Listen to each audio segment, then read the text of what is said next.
ভাবি তুমি একটু আব্বাকে বোঝাও না, আমি এখন বিয়ে করবো না। তুই এখন বড় হয়েছিস, পড়াশোনা প্রায় শেষের দিকে। আব্বু মা তোকে নিয়ে টেনশন হয় না বল? আব্বু মাও তো চাই একটা ভালো ছেলের সঙ্গে তোর বিয়ে দিয়ে তারা নিশ্চিন্তে থাকতে। প্লিজ ভাবি, আমারও তুমি একবার আব্বাকে বলো না। কি বলবো? যে তুই বিয়ে করবি না? আমি অসুখ বলতে পারবো না, বলগা। ভাবি, ও ভাবি, তোকে বলতে না পারলে ভাইকে বলো।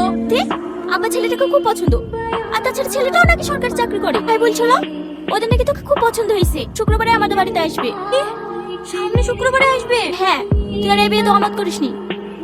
কথাবার্তা তো সবই হলো, দাবি দাবা কিছু? না না বিয়ে সাহেব, আমাদের কোনো দাবি দাবা নাই। কে যে আমার বাড়ির বউ করে নিয়ে যাব, এটাই আমার কাছে অনেক। অন্য মাসের 2 তারিখ একটা ভালো দিন আছে। তাহলে ভাই এই দিনটাই ফাইনাল করা যাক নাকি? হ্যাঁ হ্যাঁ, আমাদের কোনো অসুবিধা নাই। আব্বা। কিছু বলবে? হ্যাঁ আব্বা, ও রোহনের সাথে একটু কথা বলতে চাই। ঠিক আছে, তুমি ওদেরকে উপরের দিকে নিয়ে যাও। তোমরা এখানে গল্প করো, আমি নিচে গেলাম।